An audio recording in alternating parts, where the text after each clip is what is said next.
Hi everyone, this is Jordan, And I'm Maya. and today we'll be going over the rest of the events of the last week. Yeah, this is the second part of our two-part series on the events of the last week that the brothers said led to them killing their parents. So definitely check out our first part before starting this episode. Trigger warning for this episode, we'll be briefly discussing sexual abuse as well as talking about death/killing people. Hey, the next day was the Friday, right? Yeah. According to Erik, the Friday morning, I think he was practicing tennis, like maybe serves and stuff like that, just to get his mind off of like what was actually happening. And then Lyle comes out and then reminds him that like they can't forget about what's actually happening and that they need to defend themselves somehow just in case.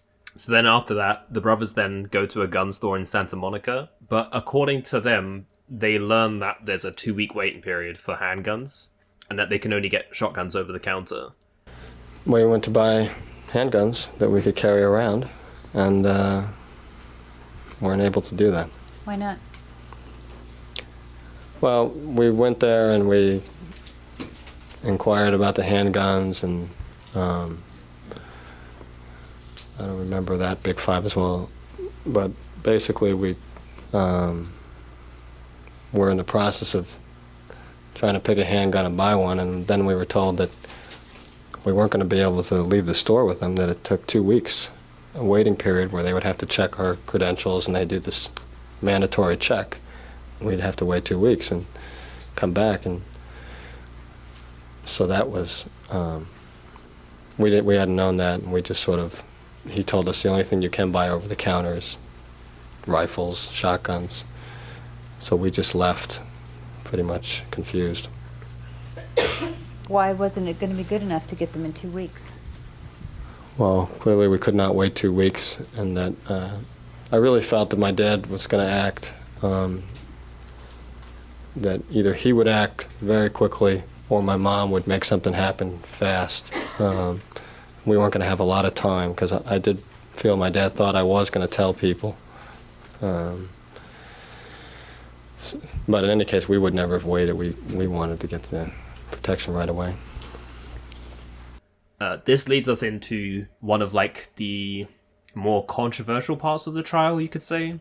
Yeah, so what the brothers said happened was that they had gone to a Big Five in Santa Monica. Big Five is like a sporting goods store that sells guns. However, on cross-examination, one of the prosecutors, Kuriyama, confronted Erik with the fact that Big Five had stopped selling handguns 2 or 3 years before the brothers said they had gone to the store. So, like, there was no way that they could have been looking at handguns in a Big Five. You're telling the truth about everything in this case, aren't you?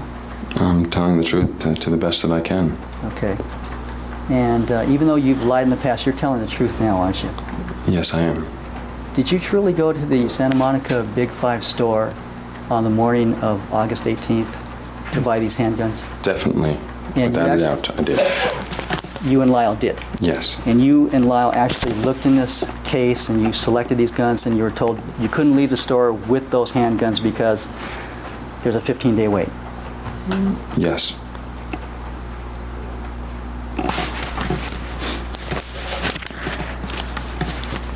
Mr. Menendez, did you know that Big Five stopped carrying handguns in March of 1986? No, I don't know that.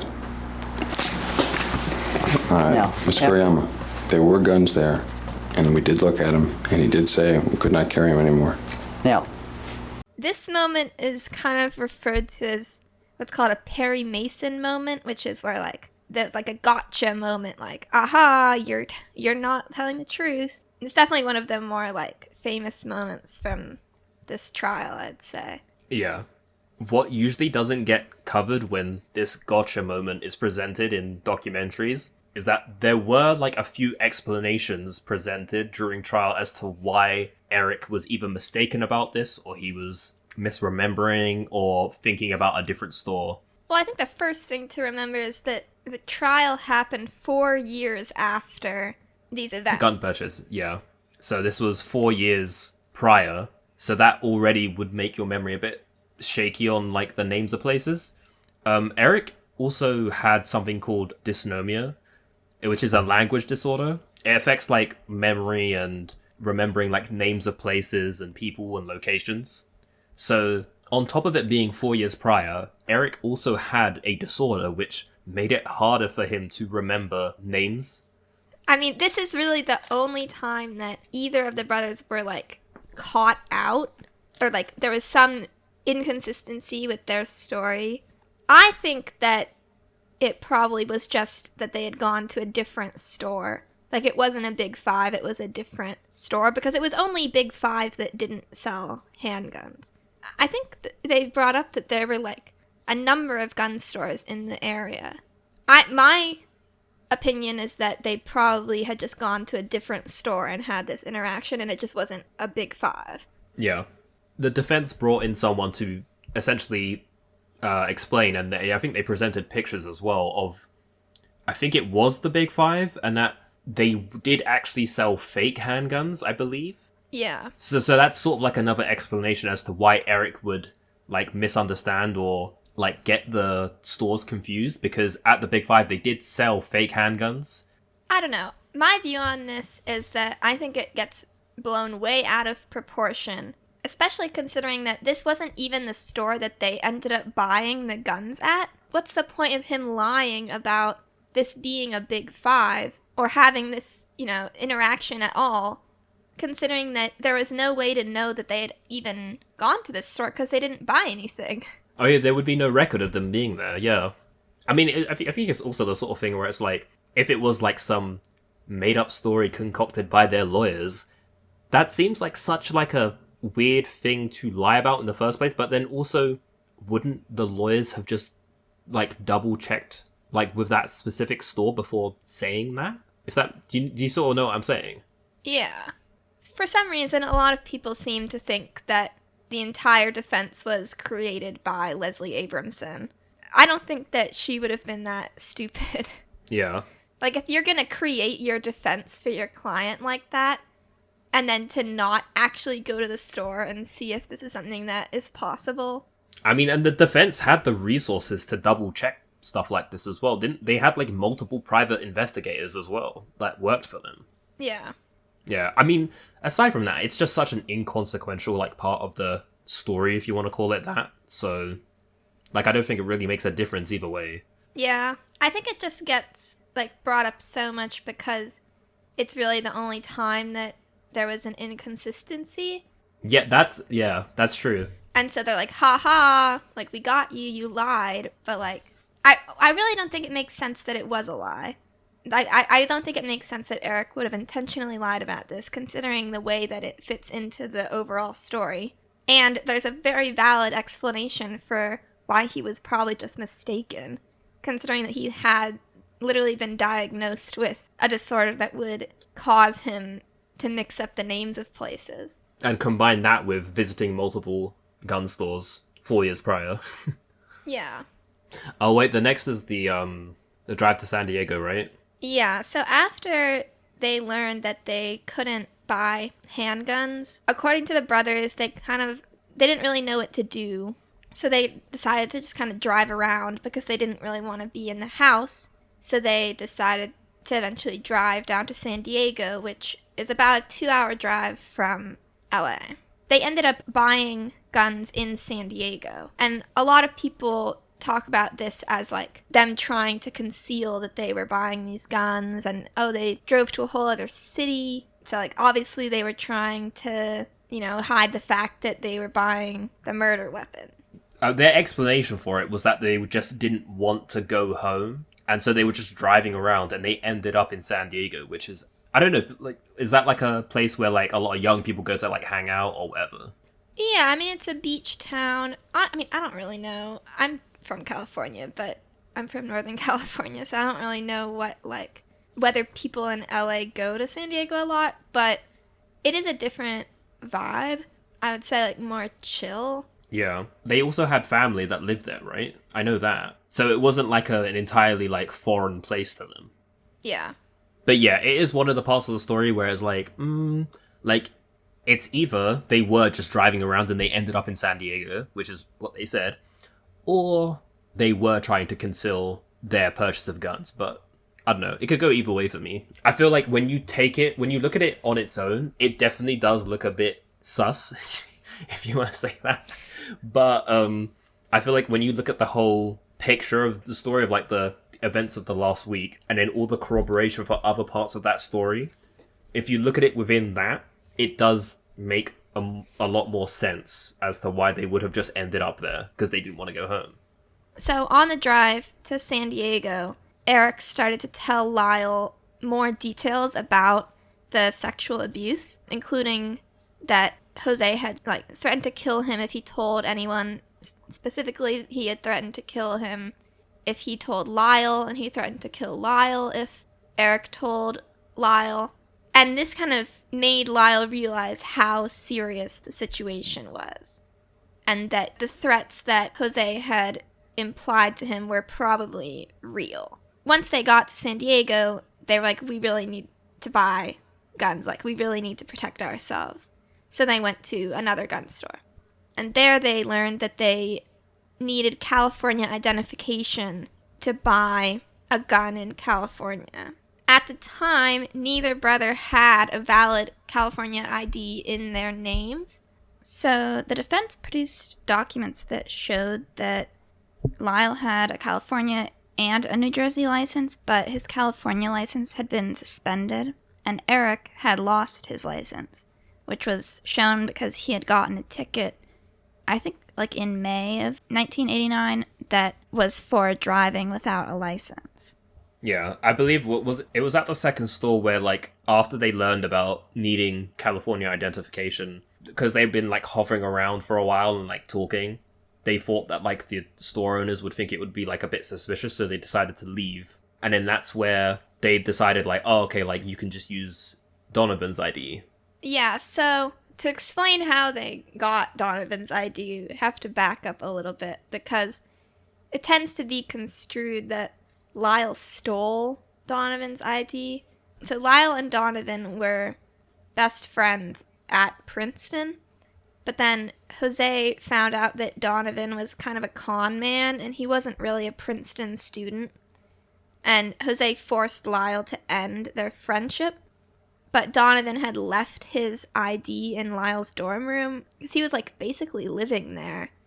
And Jose forced Lyle to kick Donovan out. But Donovan left his ID in Lyle's dorm room. And then Lyle gave Donovan's ID to Erik because Erik was under 21, which is the legal drinking age in the U.S., because Donovan was over 21. Erik kept Donovan's ID in his wallet as like a fake ID to get into clubs and bars and stuff. But he actually had another fake ID, which was in the name of Richard Stevens. It was like something that I guess kids at his high school like made fake IDs where it had like you're like 22 or whatever, and it has your face and a fake name on it. Wasn't that the ID that like Kitty made for them? Because I remember that's part of Kirsten Smith's testimony. Yeah. Because I think they were like going out somewhere and Erik needed a fake ID, and then Kitty like did it for him. But like the Richard Stevens ID is the sort of thing where like if they were really trying to conceal their identity, why didn't Erik just use the Richard Stevens ID? Yeah, they didn't bring the Richard Stevens ID because I guess Erik had like kept it in his room or something. Like he didn't carry it around with him, but it was like he viewed it as his like better fake ID. So if they were really like planning ahead of time that they wanted to conceal their identities, it would have made more sense for Erik to use the Richard Stevens ID, because this was during a time where the technology wasn't such that like a store would be able to like record an image or like take a photo of an image on an ID and then store that. They would like just look at the person who was in front of them, like write their name down on a form, and then they'd be on their way, right? Which is what happened in this case with Donovan Goudreau's ID. So if they were really planning to conceal their identity like that much in advance, why would they use the ID that could just easily be linked back to Lyle? Because it was the ID of Lyle's best friend. Yeah.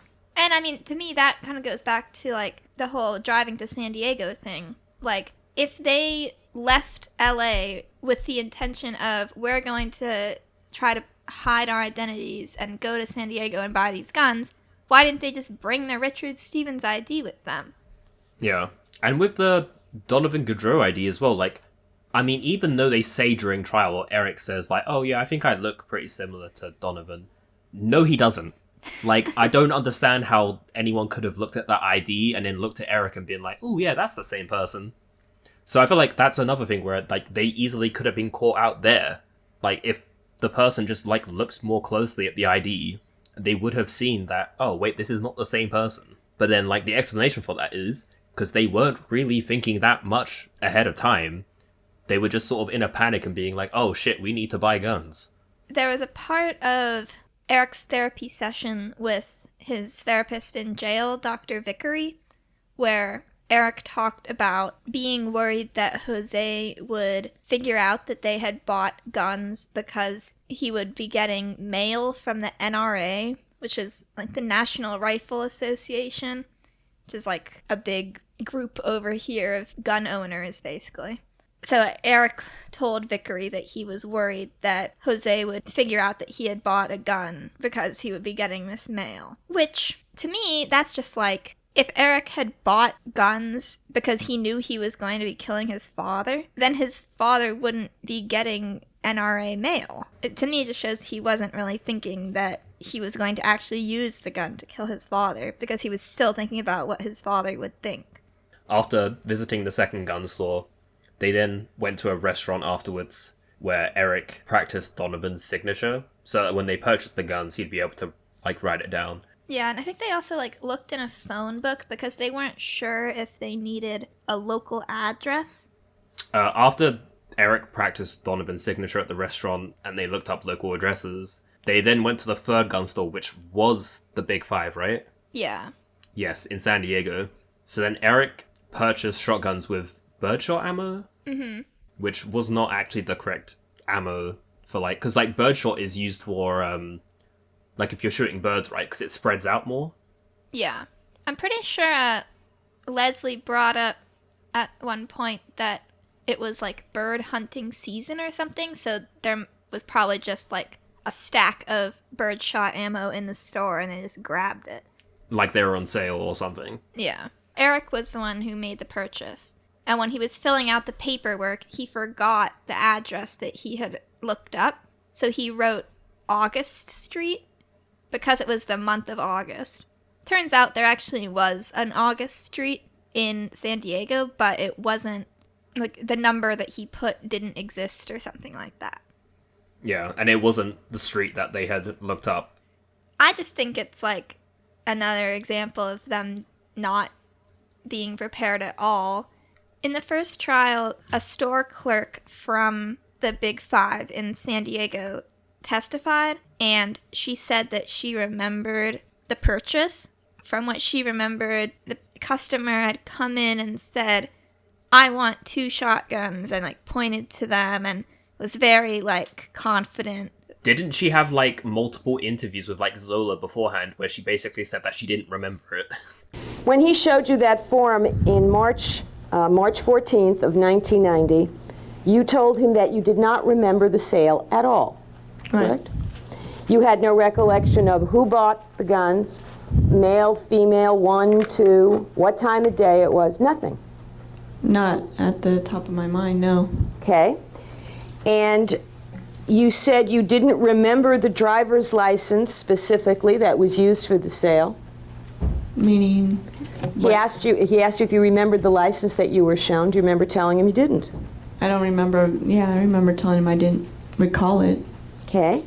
And do you recall Detective Zoller asking you if the person, the purchaser, who filled out the form resembled the picture on the driver's license? Yes, I do remember him asking. And do you remember telling him that you don't remember if he did or not, but you assumed that he did? Right, correct.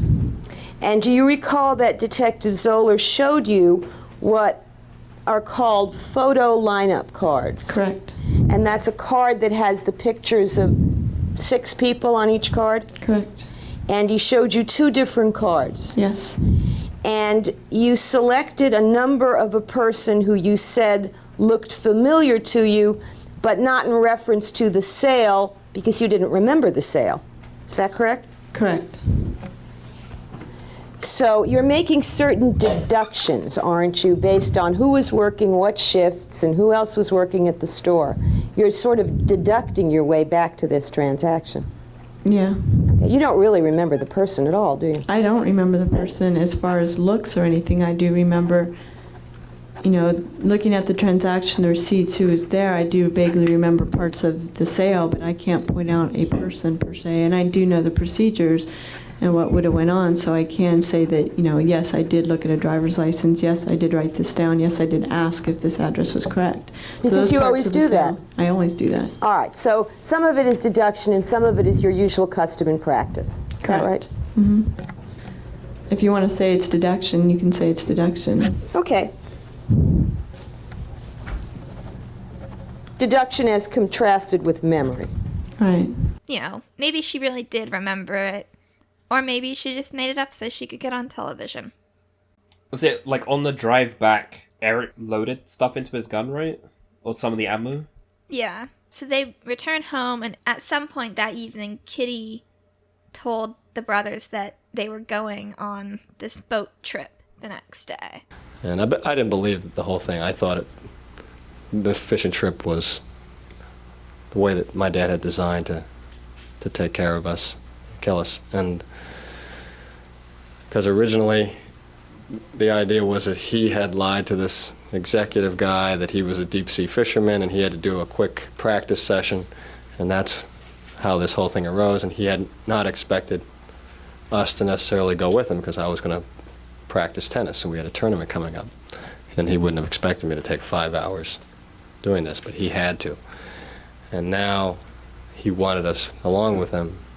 And so we gave my mom a hard time about it, and she said, well, if you don't want to go, you can go up and talk to your dad. And she was very cold about it, and we didn't want to do that, so we just said, oh, we'll go. Why didn't you want to go talk to your dad about not wanting to go? Probably should have, but I just didn't want to have a conversation with my dad after Thursday unless he initiated. Which, because they were already afraid and already thinking that their parents were plotting to kill them, it, makes sense that they would be like, oh, this is suspicious. So the next day, which was the Saturday, weren't they, already, kind of unsure about the ammo that they had? Yeah. So then they went to, a local gun store where they did ask about ammunition, and then they were told about, oh, no, if it's, for protection or whatever, you want buckshot, not birdshot, because birdshot is a lot less lethal and, worse at, defending yourself or whatever. But then wasn't that also the place where, they said that, they wanted to try and practice shooting at a range, but they couldn't because, the range didn't allow them to practice using shotguns there? Yeah. They had no reason to, say that. Why? Because that makes them look worse, doesn't it? Oh, you want to practice shooting your gun, before you kill your parents? Why would you... I don't know, why say that? That same Saturday was when they knew that there was going to be the boat trip, but because they were afraid at the time, they assumed that, okay, maybe if we just, stay out long enough and stall for a bit, the parents would just go without us, because they had already, made plans for the trip. Was it that day that, they had, changed the time of the trip? Yeah, and the boat captain corroborated that. Okay, what was the time? Well, according to that, 11 And it was changed to what time? to 3. And do you remember when that change was? Was it just... It was most likely that morning. They're kind of slow to get me with that information. It was either that morning or the night before when we started talking about what a good time was to come by. So when you found out about it, it was within a day or so of when... That's correct. Either Friday or Saturday morning. And they were scheduled for 3 o'clock, and what time did they actually arrive? They arrived at somewhere between 4 and 4:30. I think probably closer to 4:30. It seems to me they're about an hour and a half late. So that's one thing that's like, oh, okay, yes, they are telling the truth about that. Yeah. So they had tried to miss the trip, but when they got back, their parents had waited for them. And so that kind of increased their fear. And they're thinking that, okay, this trip is a, like, plot to kill us, basically. And that, like, something's going to happen on this trip. Yeah. I remember in Erik Tells All, he speaks about, like, them being in the car on the way to, like, the boat trip, and he says that, like, he felt like he was being driven to his death. I remember the drive down to the marina. It was complete silence the entire way there. I swear to God, it felt like I was being driven to my grave. I remember seeing the boats and feeling this dread. You know, part of me just wanted to run. The idea of being alone on the ocean with nobody around, I was nervous and paranoid for a good reason. Everything that Mom and Dad had told me, that programmed into my head that I was in grave danger if I ever told Lyle, all of my life had come true. It is quite a strange thing. Like, all these things have happened in the past few days, and, like, no one is talking to each other about anything. Like, there's just nothing, no communication. It's just so, like, sinister, you know? They go on this boat trip, right? And do you remember, like, a general, like, synopsis of the evening? Yeah, well, I think they got there at, like, 4 or something. When they got there, it was the boat captain and one other person. And according to the brothers, Kitty seemed surprised that there was another person on the boat. My mom was upset that there were more people on the boat than she anticipated. I guess she had only expected the boat captain to be there. And I remember thinking, why should she care? In their mind, she was like, oh, there's another witness, basically. So then they got on the boat, and as soon as they got on the boat, the brothers went to the front of the boat, which was, like, in view of the captain, and then the parents kind of stayed at the back, away from the brothers. The son stayed at the front of the boat during the whole charter, the bow of the boat, and it was a very choppy, wet day. And upon leaving Marina Del Rey, we actually took a wave over the front of the boat that soaked them. And we were on top of the fly bridge, of course, and didn't get wet, and yet we were still cold, and I believe they were wearing shorts. And we couldn't understand why they were staying up there freezing. Did they appear to be comfortable, or did they appear to be uncomfortable? They appeared uncomfortable. And did you tell Detective Zoller about that as well? Yes, I did. And when you say they were uncomfortable, could you describe what their behavior was? They appeared to be very cold and shivering, and so they were very close to each other and right below us, sitting on the bridge of the boat. So were they in a position where you could observe them at all times? I was right over the top of them, yes. Okay. And their father was at the opposite end of the boat? Yes, he stayed to the rear of the boat. Did during the 7 hours that they were on the boat, did you see Lyle Menendez spending time with his father or with his mother? Or would you say the majority of the time was in the front of the boat? The majority of the time, Lyle was in the front of the boat. And how much time would you say, out of the 7 hours, and how much time would you say was actually within reaching distance of his father? Oh,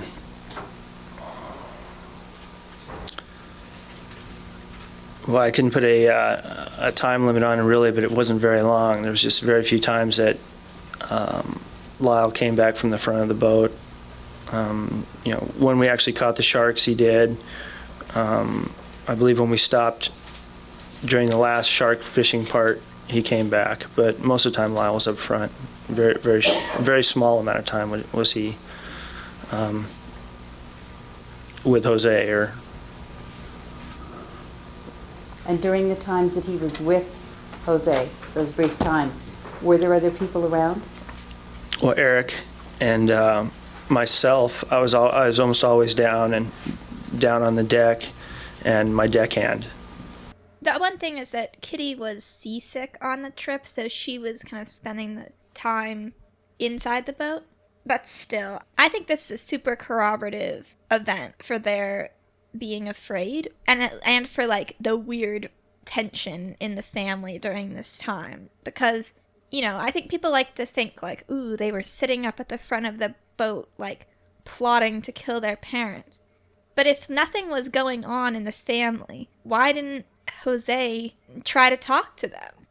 Yeah, because like from everything else we know about the family's history, Jose was like glued to the kids. They were always within his sight, and he would always like want to know like what they were doing if he was in their presence, right? Right. And, you know, he was very concerned about the family's public image and like how things look to other people. I think even if like there was tension in the family, like a minor issue, Jose wouldn't want other people to know that because he wanted to give the image of the perfect family. So for there to be this like very obvious divide between the parents and the kids to the point that like someone else noticed it, I think that indicates that there was something major going on in the family. No, I agree with you. I remember it's in Erik Tells All, right, where they interview the boat captain, and he says that like when he heard that like the parents were killed the next day, like he instantly was like, oh, it's the sons. I turned on the television and broadcast or whatever says, rich Beverly Hills couple shot to death. And I turned around to my roommate and I said, that's the Menendezes, and the kids shot him. What made you say that? I don't know. Weird feeling, night before, being so weird. It's funny that he was a prosecution witness, actually. Yeah, I think that this trip is an unavoidable piece of evidence that doesn't fit at all with the prosecution's vision of how the crime happened. Because at this point, they had already purchased the guns. So if they had purchased the guns with the intention of killing their parents, then on the boat, they would know that they were going to kill their parents. So why would they be acting so weird? You would think they would try to be acting normally so that this boat captain wouldn't go and say, yeah, there were really weird vibes. It's the kind of thing that I think gets overlooked a lot in the media narrative of the case because it doesn't fit at all with a premeditated crime. Mm-hmm. So finally, after this like 7-hour fishing trip, they finally get back around. It was around like midnight, right? Yeah. Yeah, and after they arrive back, I think they go back to the house, and then Erik and Lyle decide that they just want to like drive up to UCLA and like talk about stuff and try to figure out like what is actually happening in the family. I didn't understand what they were up to in their own way, and they weren't talking to us and about it. Well, they weren't giving us the signs that I was looking for. Okay. Well, did you think maybe you were wrong and everything was peachy and there was no problem and life would go on as usual? No, I wasn't wrong. They decide then that the next day Erik should try and stay out of the house as much as possible, and that Lyle will stay home and like try and get a bit of a gauge on what's happening and try to level with the parents. I think he's trying to communicate with them on some level. At least that's what he plans. Yeah, I think they had decided that like if they were going to be killed, that they would probably both be killed at the same time. So they thought, okay, if we stay apart, then it'll be less likely that they try to kill us. Yeah. Also, the whole like Erik staying out of the house on Sunday as well, there is corroboration for this, and we will get into that in a bit.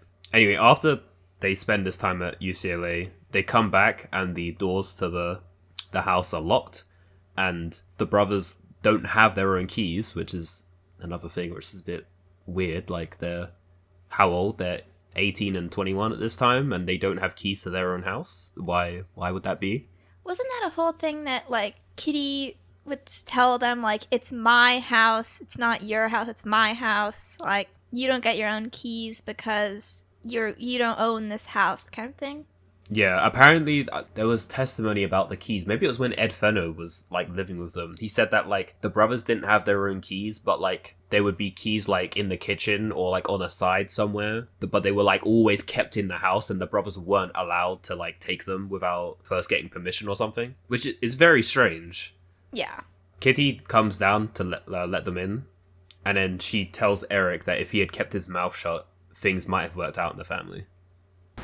She told me that if I would have kept my mouth shut, things might have worked out in the family. What did you think that meant? That meant that things had not worked out in the family, and I believed that she was going to kill us. Okay, so that statement added something to what you were already thinking? Yes. Did that make you more fearful, less fearful? It made me a lot more fearful. So when you went back inside now to actually go up to your room, did you take something with you? Yes. What did you take? The gun. In the trial, the defense argued that the brothers had like incorrectly read the signals from their parents because they were, paranoid and had this history of abuse, but like I don't know if they read the signals wrong. Yeah. Kind of reminds me of I think Leslie talks about this in her closing argument a bit, whereas like no, they had like genuine like reason to be afraid at this time. It wasn't unreasonable. Later that night, Erik was in his room and Jose like starts pounding on his door, telling Erik to let him in. And then Erik like got his gun out. I think he like kept it under his bed or something like that. And then he just sat on the bed holding the gun, like shaking. He had it like across his knees, didn't he? How long did this go on with your father pounding and yelling? Maybe a minute. And what was going through your mind during that minute?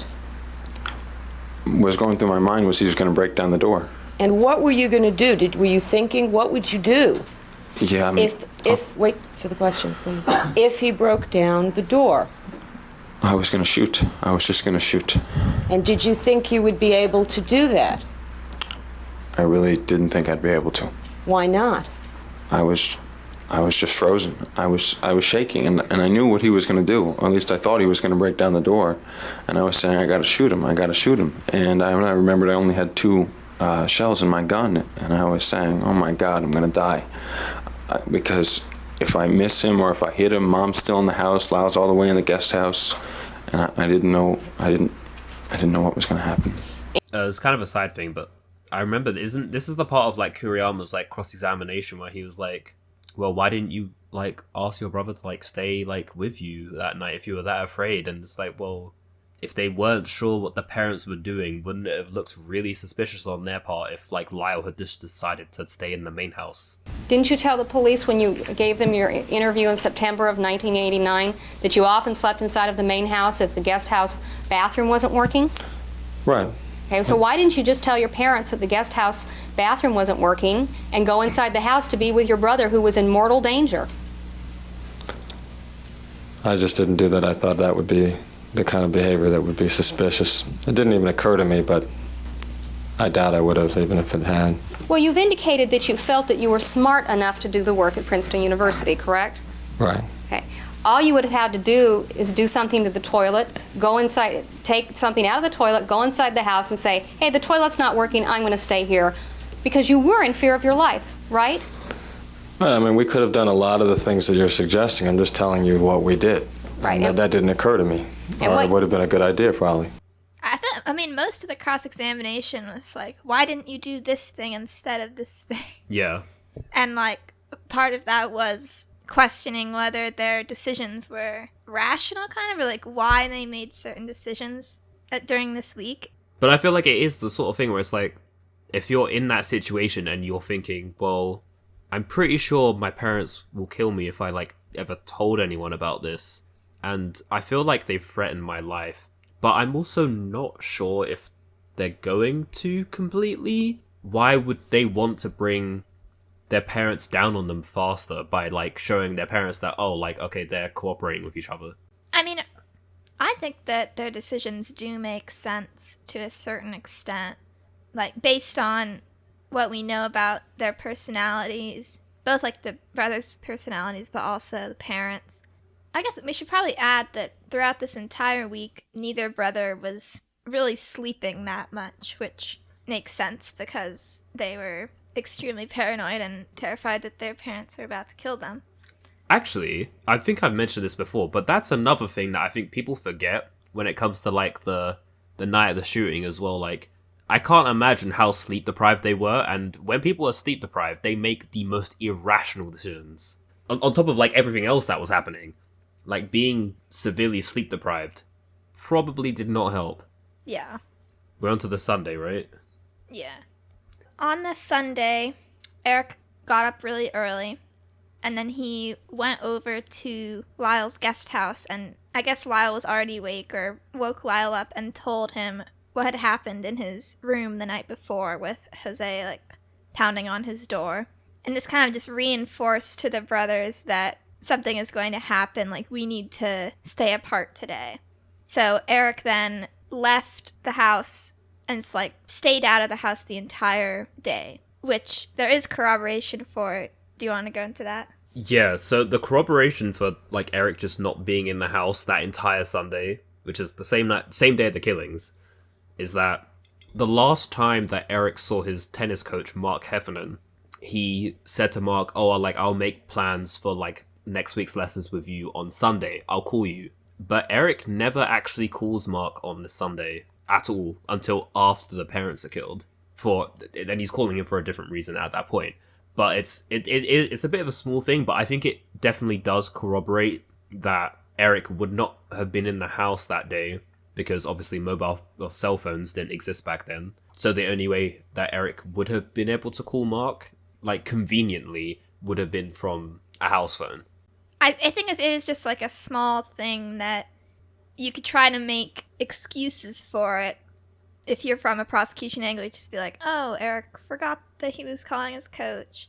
But it is also the sort of thing, though, that's like, well, why would you... Like, if, for example, if you're looking at it from a prosecution point of view, if they were like, okay, we're going to kill our parents on a Sunday night, because they know both their parents are going to be home, presumably, why would Erik tell his coach, like, "I'll call you on Sunday," knowing that he's going to kill his parents on Sunday, and then not call him? I mean, like, correct me if I'm wrong, but I feel like that would sort of set, like, alarm bells ringing to most people. Like, oh, this person told me they were going to call me, but they never did. The same day their parents are murdered. I mean, I think, like, it's the kind of thing that if the police had been suspicious of the brothers from the beginning, they might have asked Mark, "Did you notice anything weird that went on with Erik that week or, like, that day or something like that?" And then maybe Mark would have been like, "Oh yeah, it was kind of weird that Erik didn't call me." Because in the beginning the police didn't do that kind of questioning, I think a lot of that weird things that happened that week kind of got lost. Yeah. So, yeah, Erik leaves for the day, and Lyle in the morning, he stayed in the guest house, and he called his friend Perry Berman to talk about meeting up later that night. But Perry didn't pick up, so he left him a message. And then later, Perry called back, but he talked to Jose because all of the phones in the house rang to the main line. Each brother had a phone in their room, and there were phones all over the house, but if someone called the phone number, even if they were trying to reach Lyle or Erik, they would call, and it would call to the main house and the main phone. So that's how he ended up talking to Jose. I'm actually curious how those phones worked, because, like, didn't Kitty, like, record their phone calls or something? Which is another extremely strange thing. I mean, I would view that as abusive behavior. Yeah. Just off the bat, like, that level of privacy invasion on your adult children. Where were we? Oh, so yeah, and Perry called the house and talked to Jose. And Jose told Perry that Lyle was out of the house. I returned the call, spoke to Mr. Menendez. He told me that Lyle was with Erik, and he believed they were at the Beverly Center shopping. Okay, so at some point in the afternoon, Lyle decided that he needed to, like, go into the house and try to talk to his parents. I decided that I would go in and try to just sort of say hello and see what the atmosphere was like, and I went in and I said hello, and they didn't answer me. And I just kind of stood there, and they were watching TV, and then I was kind of shooken up by that. Was that unusual for you to speak to them and them to not answer? Not for my mom, but for my dad it would be unusual. And at some point I tried to talk to my dad again and asked him about if he had the number to that unarmed arbitrage camp in Marina Del Rey. Why did you ask him about that? Just to get a response. It was just sort of unbearable not to have them say anything at all, and I was feeling like a ghost, like we were already dead. And so I just wanted to talk. And so he had, in the past, been kind of bugging me to try that camp, and I had not gone to that camp. And so I asked for the number this time, and he said, "What does it matter anymore?" Did that have any meaning to you? Yes, I felt that, well, I could have a lot of meanings, but it just clearly had something to do with the crisis and the Thursday conversation and what had been happening in the house. What did it mean to you? How did you take that? I took it to be just my dad's sarcastic way of saying, "You're dead. You're not going to be around to be going to unarmed arbitrage camps." And that's the way I took it. It does add to why there was this like building fear. It's just like another thing that adds on. Lyle calls Perry back in the afternoon. And was there anything unusual about that conversation? No, except that, there was something unusual, which was that my dad had lied. He had called at some point after I had left a message. Who had called? Perry had called, returning my message, and my dad had lied and said that I was out and that I couldn't do anything that night. Perry had been returning my message about doing something that night. And your dad had told him that you were out? Right. Were you home all day? Yes. So did the fact that your dad had told him that you were out when you were home have any meaning for you? Oh, yes, it had a great meaning. What did it mean to you? I felt that something was going to happen that night, and he wanted me home. That's another bit of the cross-examination I remember from Pam, where she's like, well, maybe your dad just didn't think you were home. Yeah, that was one thing where it gets a little confusing with the whole issue of, like, what the brothers perceived versus what was actually happening. Like, maybe he wasn't lying. Maybe Jose just actually thought that Lyle wasn't home. But that doesn't really matter because it's all about what Lyle thought Jose was doing. Mm-hmm. And I think that it shows that Lyle wasn't maybe thinking things through all the way because of this level of paranoia. And he didn't think about, oh, maybe he actually didn't know that I was at home. Yeah. On this point, though, there is a bit of conflicting or possibly contradicting testimony. Perry Berman, in the second trial, actually changed his testimony. In the second trial, he altered his testimony to say that Lyle had actually told him that, oh, yeah, I was out at the Beverly Center at the mall, rather than it being Jose who told him. But then during cross-examination in the second trial, Leslie Abramson basically got him to admit that, well, actually, I'm not completely sure who told me Lyle was out that day. It could have been Jose, it could have been Lyle. So there's that small bit of information that could possibly contradict their version of events. But it just depends on, like, whether Perry is misremembering or not. Or whether he's just saying something because someone wants him to say it. I don't know. I think it's probably likely that Perry just misremembered because if you think about it, like, Perry's role in this is, like, in determining the brothers' actions before and what they were thinking before the shooting is very important. But to Perry at the time, it was probably so insignificant. I think he probably just was mixing up details. Yeah. I mean, especially because of the fact that he did not mention this at all during the first trial. And Perry was a prosecution witness in the first trial as well. So it's not as if like the defense called him in the first trial and he said this, prosecution called him second trial and then said this, you know? It's not the sort of thing where like, oh, of course he would have said that in the first trial because he was testifying for the defense. No, he testified for the prosecution in the first trial and that's what he testified to. Yeah, so when Lyle called Perry back, Lyle suggested that they make plans to meet up later that night. And what was the nature of that conversation? That Lyle wanted to get together that evening, and I told him that I had plans to go to the Taste of LA, which is a food festival at the Santa Monica Civic Auditorium, and I was going with a friend of mine, and that he was more than welcome to join us. We know with Erik, of course. And how did he respond to that? He said that he had plans with Erik to go to see Batman, the movie Batman. And did you agree to meet sometime later that night? Lyle said that he would come after the movie was over, that the two boys, Lyle and Erik, would go to the Taste of LA around 9:30 that evening. And this is a very important part of the conversation because this is often what's referred to as like Lyle creating an alibi. I feel like that in itself though sort of defeats like the objective though, because why do you make plans to see someone at 9:30 and then kill your parents at like after 10? Say for example if it was like premeditated and planned, it gets to 9:30, you're still at your house and you're like, let's wait 30 more minutes, then kill our parents, and then we won't even try to contact Perry for another hour. Because he's literally creating someone who can then say, well, Lyle didn't meet up with me.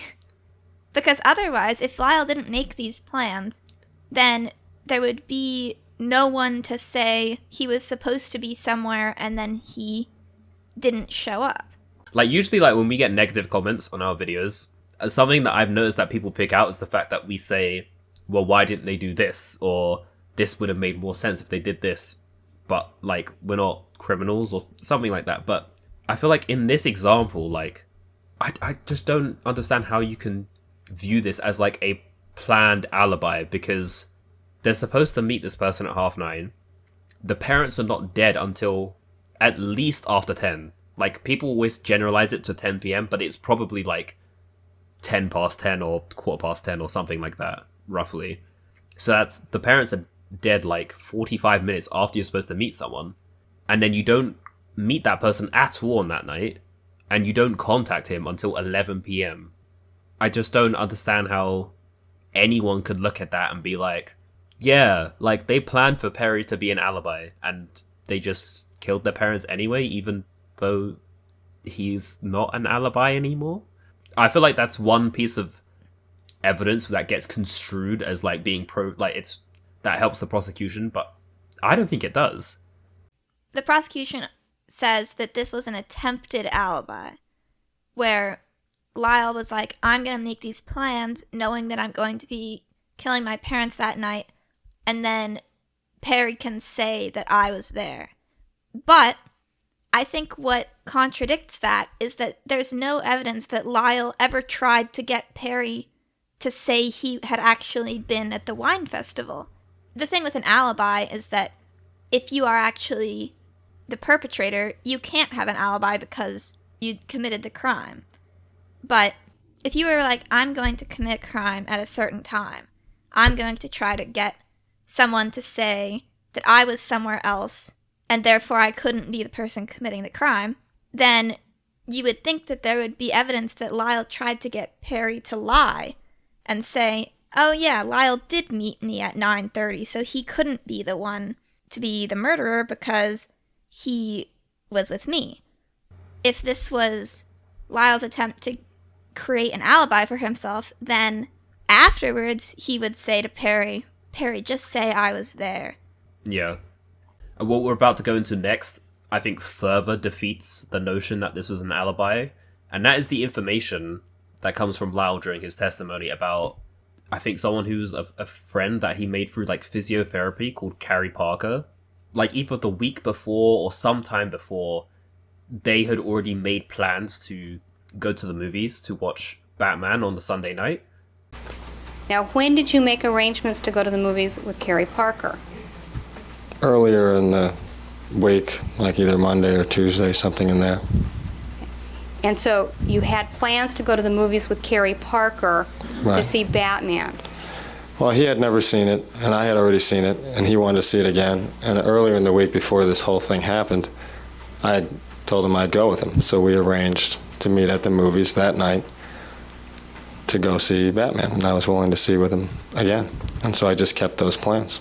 And the fact that your parents were about to kill you didn't cause you to cancel your plans with Carrie Parker, is that correct? No, I thought it was the exact opposite. I was glad that we had the plans, and I had told Erik, let's go to the movies with Carrie Parker and be with somebody and be safe. Anyway, like he was supposed to go and watch Batman on this Sunday at 8 p.m. So he has one person who is supposed to meet him at 8. He doesn't ever meet that person. He has another person at 9:30. He never meets that person. Doesn't contact him until 11. So that's two people already who can say, Lyle was supposed to meet me on the night that his parents were killed and he didn't show up. So he was obviously somewhere else doing something else. Carrie never testified or anything like that. Yeah. Erik had planned to be out of the house all day, but then he was planning to get back right around the time that the brothers would have to go to meet Carrie Parker at the movie theater. But Erik was late getting home. Did you get home late that night or later that night? Yes. Did you get home later than you had told your brother you would? Yes. And what was it? What feeling, if any, kept you from getting home earlier? I just didn't want to be at home, and I just really didn't want to have contact with my dad. Why? What were you feeling? I was scared, and I was supposed to meet home around 7:30 or 8 or something like that, and I didn't get home till much later. But this like timing thing as well is another thing that sort of like corroborates like why they never would have contacted Carrie, because they were late to the movies. Why were they late to the movies? Because Erik was out all day and he was late getting home. Yeah, so Erik is late getting back. And when he gets back, Lyle tells him about what happened that day. And Lyle says to Erik, like, we have to get out of the house. I was reading the signals and I'm still freaked out. Yeah, the fear was growing, and it just sort of was getting out of control for me, and I was feeling very, like, crumbling. And the night before, after my mom had said that, I felt like things were sort of, I was not in control. I was sort of slipping away, and I was trying to be, I was trying to help my brother by being not as hysterical as he was and trying to say that things were going to be all right, and I was losing that. And especially since my dad lied about me being home, I felt that something was going to happen Sunday, and I was scared, and I wanted to get out of the house. So then the brothers go into the house to tell their parents that they were leaving. Yeah, I mean, didn't they say that it was partially because of like they just didn't want to like make their parents think that they were like running off anywhere or something? They were just like, no, we're just going to the movies. We're not going far. Yeah. It's like they didn't want it to seem suspicious. And so they went and told their parents they were leaving because that's what they always did. Like, as they're about to leave, though, and they're standing in the foyer, I think it is, the parents, like, come out, and I think Kitty starts, like, maybe she had been drinking, or she starts stammering a bit, and she's like, no, you can't leave. I heard my mom saying that Lyle and I couldn't go out, and Lyle asking Mom why can't we go out, and her saying because she started to stutter. She didn't answer. And was there anything about that you thought was noteworthy or important? Yeah, I started to get the chills right then. Why? Because they were saying we couldn't go out, and that means that we were going to have to be in the house with them alone, and I didn't like that. I was already having a bad feeling, and I was having a worse feeling right then. And I think this is kind of when they start to think, okay, maybe our parents are planning to kill us tonight. So then Jose comes out and tells Erik to go up to his room and he'll be there in a minute. What did you think your father had in mind? when he first said, "Get up to your room, I'll be there in a minute"? I had two things in my mind. When he first said it, this is before the argument with your brother. Well, I knew what he was saying. What, in your opinion, was he saying? That he was going to come up to my room and have sex with me. That's what he always did when he said that. And would he mean that for various kinds of sex, or just one kind, or what? For various kinds, but it really depended on how angry he was. Sometimes he said, "Go up to your room and I'll be there in a few minutes." Sometimes he said, "Go to your room and I'll be there in a minute." And you could tell by the tone of his voice or how angry he was what type he was going to have. What type do you think he was threatening you with when he first said, "Get up to your room" on Sunday night? Sex.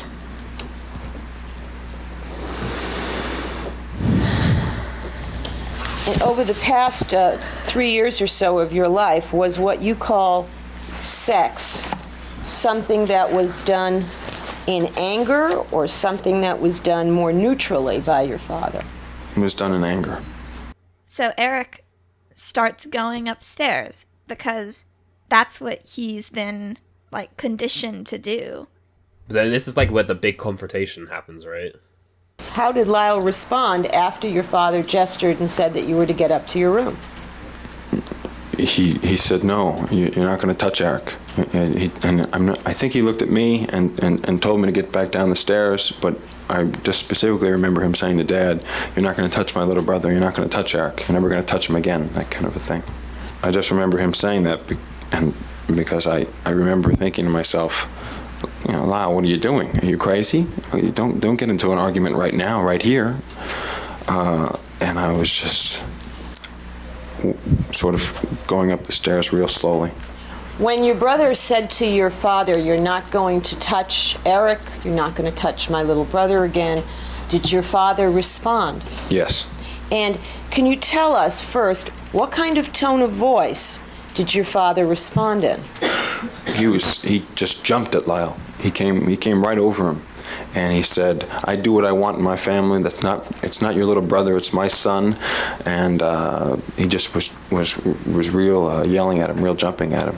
When you say he came right over him, did he move towards him? Yeah, he walked right toward him, as if, ready for a fight. And I could not believe what was happening. How did Lyle respond when your father came towards him? He just moved back and he said, "No, you're not going to touch Erik." And I said, "Oh, Jesus." Okay, wait a minute. Lyle backed up when your father came towards him? Yeah, whenever Dad came toward Lyle always got timid and went away. Got timid? Yeah, you could tell by his face. When your father made this statement to Lyle, what did Lyle say, if anything, in return? Lyle just said, "No, you're not going to touch him." But his voice was a lot weaker. Did Lyle say anything about still wanting you to go out with him or wanting to leave? He may have said we're leaving, and my dad just, when he started, he doesn't really stop. It's like a rush of wind. It's like a hurricane. And he just said, "No, he's my son. I say what I want in this family. He's not your little brother. You're not going out tonight." And Lyle was saying, "No, you're not going to touch him." And he said, "Don't tell me what to do." And he was coming closer. And he just ended it by telling me to go back up to my room because I was sort of lingering on the stairs. So I guess, like, in usual, like, Jose fashion, he's like, when the argument is done to him, like, it's done to him. My dad left, went in the den, and my mother was sort of still standing there and said something to me about that I had ruined the family, and I was just not saying anything. And then my dad came out and took her by the arm and said, "Come on, Kitty," and they walked into the den, and then my dad closed the doors. And to the brothers, like, this was like a big sign. Well, they sort of like made it seem that way in their testimony, right? Like, it was like the closing of the den doors. I was sure that was it. They were in the den, and my dad had closed the doors, and I didn't believe that Dad was going to finish any movie or talk to Erik. I thought he was just buying time, and I realized that they had been waiting for Erik to get home, like I had been, and I just freaked out. What did you think they were doing in the den? What did you think was going to happen? I thought they were going ahead with their plan to kill us. I think this is even in Norman Novelli's tapes, right? When Lyle is talking about that night, he says that, like, my parents never shut the doors. It set them off, basically. Yeah, I think, like, both the parents closing the doors and also the kind of culmination of this argument made Lyle snap. And Lyle is kind of lost, like, rational thought. I don't know. Do you kind of view it similarly? Yeah, I'd say I view it in a similar way. Because, like, the defense's argument was that it was a killing done under the state of fear. And I think that is true to an extent, but I also think that there were a lot of other emotions that were involved as well. Especially from Lyle's part. Yeah. I mean, at this point as well, it's like Erik isn't doing anything, apparently. He's just sort of chilling on the stairs. Like, he's just standing there, watching all of this. And that's when, like, Lyle runs up to him and then says, "It's happening now." I ran upstairs to tell my brother that it was happening now, and that this was it, and they were gonna kill us. And I met him at the top of the stairs. He hadn't gone in his room, and I remember sort of being surprised by the fact that he was at the top of the stairs. And I said something to him along those lines, that it's happening and they're gonna kill us. Which I think that's pretty significant. Because I don't think Erik would have done anything, like, if not for that. And it was Lyle running up to him and saying, "It's happening now," that made Erik realize that he wasn't just going to wait. He had to do something. Like, they had to do something or else they were going to die. Yeah. So then the brothers go to each of their, like, rooms where they have their guns.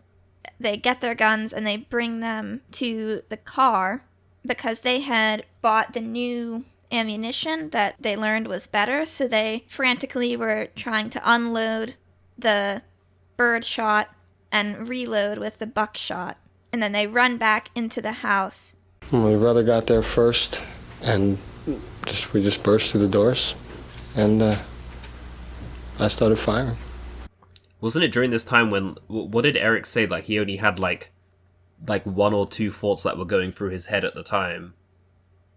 Oh wait, that was it. Is that the only thing that was going through his head at the time is that he was saying, like, hurry, hurry, hurry, and that he was scared that when he went in the room that his dad was going to take the gun from him.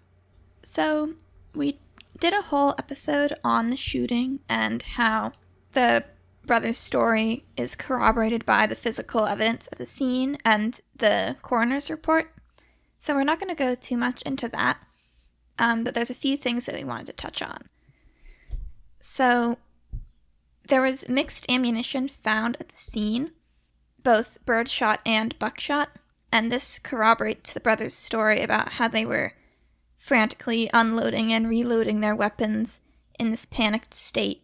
Because if they had planned it all out in advance, you would think they would have loaded their weapons with the buckshot, which was the more powerful ammunition. The other thing that corroborates their story is that Kitty had a birdshot wound to her head that was a contact wound, and the brothers testified that this was the shot that they reloaded, where Lyle and Erik had run out to the car because they heard and saw Kitty moving, and Erik grabbed a random shell and gave it to Lyle, and Lyle ran back in and shot Kitty. The fact that this shot was birdshot kind of corroborates the brothers' story that they were just frantically grabbing any shell that they could. So then, after the shooting happens, the brothers, I think, like most people would assume, okay, there's houses all around us, it's just late at night, it's not at a time where people would be asleep. There could be people walking past our house. Someone would have heard this and is going to call the police. So they sit next to each other on the stairs and they're sort of just waiting there for maybe 5 minutes for the police to arrive. And then after these, 5 minutes have passed, they realize, oh wait, no one's actually coming. Like, there's no sirens, no nothing, it's just silent. So then they think to themselves, well, I can't remember the way Lyle described it. I think he said, like, he didn't want to have to go to jail, like, if he didn't have to. It's kind of hard. I think it's really hard to describe, like, what someone probably feels like after something like that and after the whole week's events. But I can sort of imagine being in that state. Well, you thought your parents were going to kill you, so then you ended up killing them. No one's going to actually believe what we say about what happened. Maybe we just don't have to say anything at all. Mm-hmm. So, do you remember what the initial, like, thing was? What their initial conversation was? I think they just kind of realized that they were screwed because they had these plans that they didn't make. Like, they didn't go meet the people that they said they were going to meet that night. So they tried to frantically cover their tracks. Yeah. I think it makes sense that they would try to do that. I think a lot of people say, like, why didn't they just tell the police? Like, why didn't they just say what had actually happened? I don't think it's realistic for people to say, well, why didn't they just, like, call the police up and be like, hey, this happened? They probably knew it themselves. This is such, like, a weird, like, our family is really messed up. This has happened this week. There is no way anyone is ever going to believe us, especially when they've had a dad their entire life, like, reinforced to them over and over again. If you tell anyone, no one's going to believe you anyway. There's no way that Erik or Lyle would have thought, oh yeah, we're just going to call the police and they're going to believe us. In their heads, they thought, like, if the police know we did this, we're going to prison for the rest of our lives. And that's it. I think that's as simple as it is. And I think in that sort of circumstance, I think people don't want to admit it, but I think most people probably would make at least some sort of feeble attempt to, like, not have to confess initially. And also, I mean, like you said, they've been raised by parents who taught them that they shouldn't trust anyone. And so how are we to expect that they would, suddenly be like, oh, okay, we can trust that the police will help us, when they've been taught that they can only rely on themselves? So the first thing that they end up doing is that, I think is probably the most obvious thing, is like, oh, like, we need to pick up the shotgun shells from the room. Why were you going to pick up the shells? Because of fingerprints. It's probably sounds like my idea, but I don't really know. And I don't really remember picking them up too well, but we did pick them up. Did you go back into the room where your parents were? Yes. And we turned on the lights. Did you look at your parents? I didn't. Do you have any memory of seeing what your parents looked like that night after you shot them? Just from one or two of the photos. But do you remember it from seeing them? No. Did you look at them? No. So you picked up the shells? We picked up the shells, and somehow we ended up getting all of them, apparently. But I really wasn't too sure about the idea of whether it would matter to pick up the shells with fingerprints. So we did it pretty hurriedly. So I remember being surprised later that there were no shell casings at all. Which is another thing that is brought up by Dr. Burgess in her testimonies. Well, they didn't use gloves. Like, if you were planning on killing someone, you would use gloves so that you wouldn't get fingerprints on shells. Yeah, I think there was a whole thing brought up by the prosecution that maybe they had decided to pick up the shells because they thought it could be traced back to the guns that they used. But I don't think that's a great argument, because it's pretty obvious that the brothers didn't really know that much about the weapons they were using. Wearing gloves or using a weapon that didn't leave shells would have solved that problem if this was planned out. Yeah. So anyway, after this, they leave the house, and then, like, each brother remembers the order of the next events differently, right? Yeah, so they decided that they needed to do two things before they went to try to meet Perry. They needed to get rid of the guns, and they needed to go to the movie theater to get, like, physical tickets to show that they had actually been somewhere.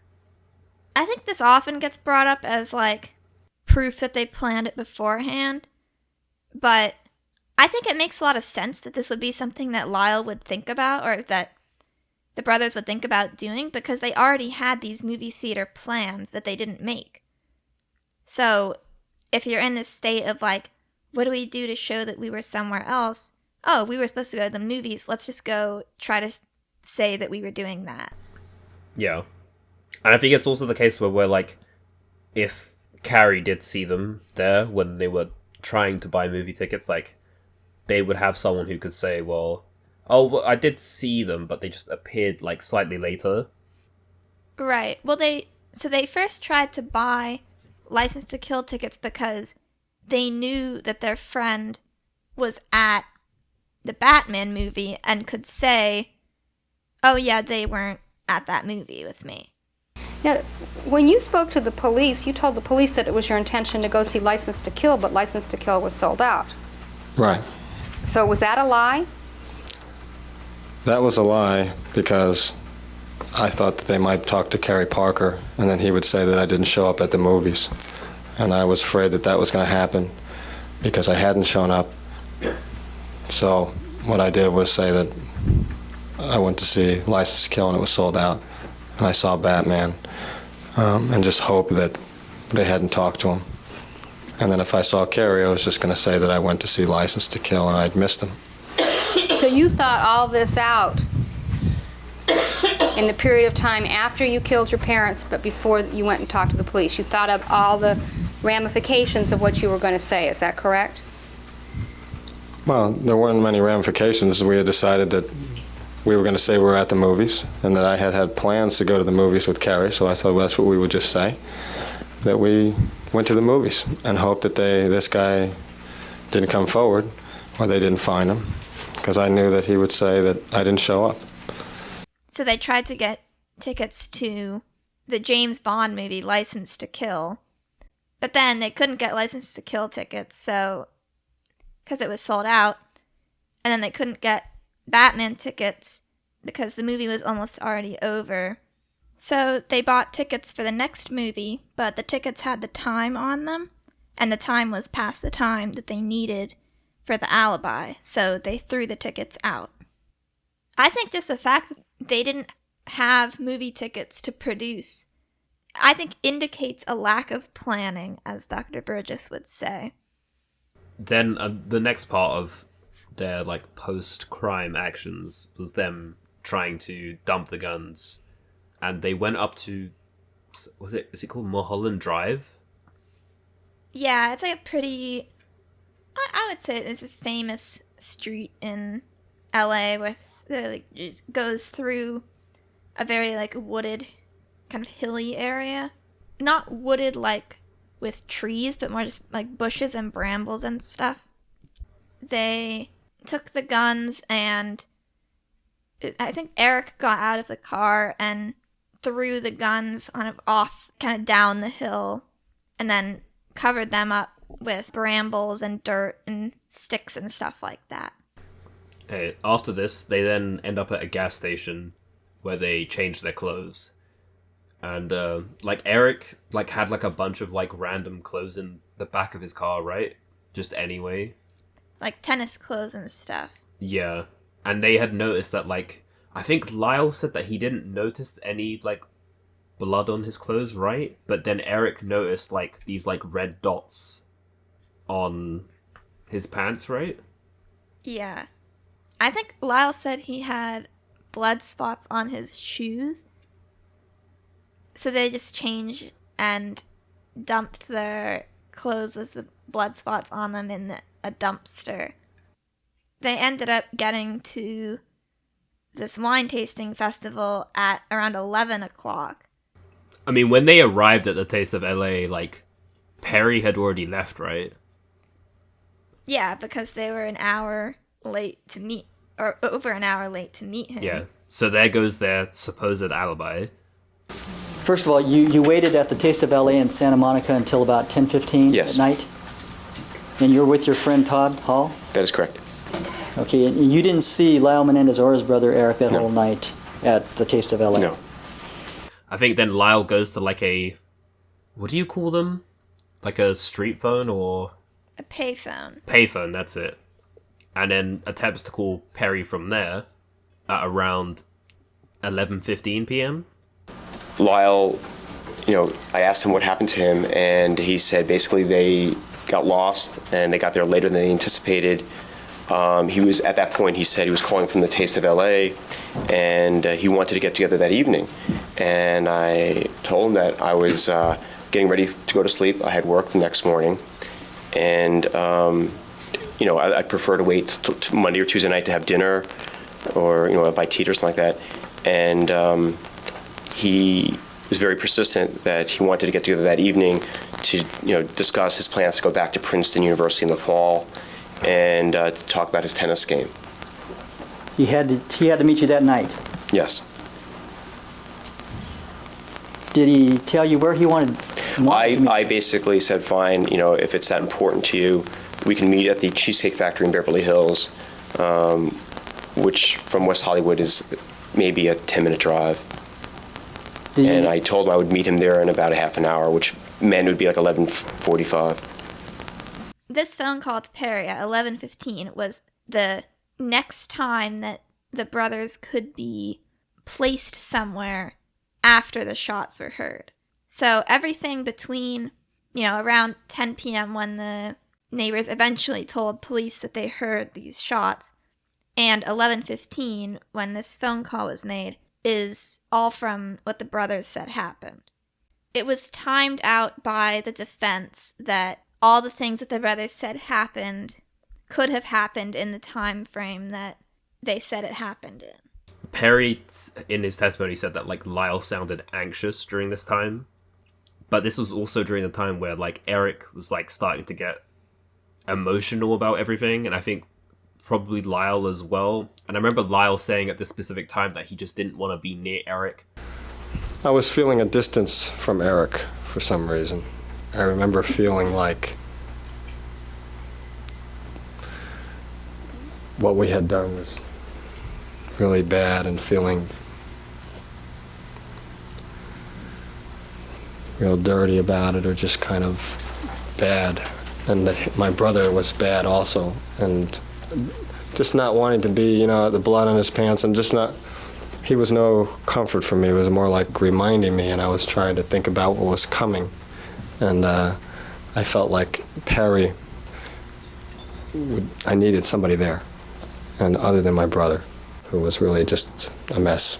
So then I think they ended up deciding that meeting Perry at the Cheesecake Factory was not going to go well. So they just decided to get back to the house.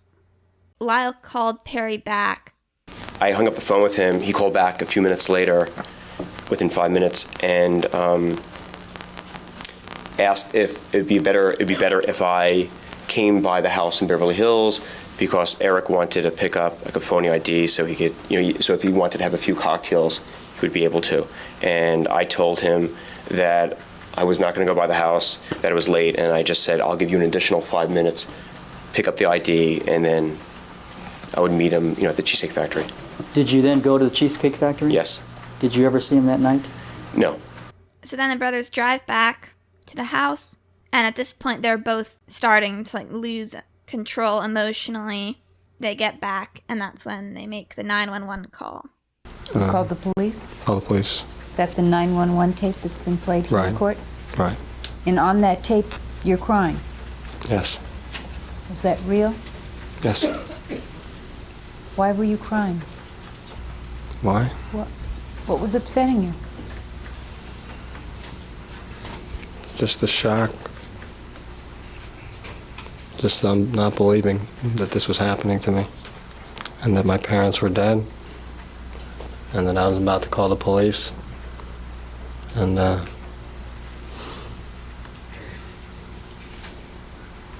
just, it's really hard to describe the weekend and the stress and the fear and nervousness and caving in feelings. I was really marginal throughout as it got closer to what actually happened, and by then I was just really raw and just crying for crying's sake. I don't know. Crumbling. And that's kind of when the police investigation starts, which is what we went over in our first episode of this series. That's basically it. That's the brothers' story of why they killed their parents. There are some inconsistencies, but at the end of the day, I think their story provides reasonable doubt that they planned to kill their parents. Yeah. I think I agree with that. That's how I see it as well. At the end of the day, I think the defense raised like a huge reasonable doubt, and their version of events has enough corroboration to like raise that doubt on whether or not the killing of their parents was actually premeditated or not. I feel like a lot of what happened in the last week is either corroborated or makes sense in the context of the family. Yeah. You know, we've tried to talk about some of the little things that corroborate their story and some of the things that don't corroborate their story. And I think that, you know, it's possible that things happen differently than they said they did. And obviously the brothers have a huge incentive to lie about certain things because, you know, they were on trial for their lives.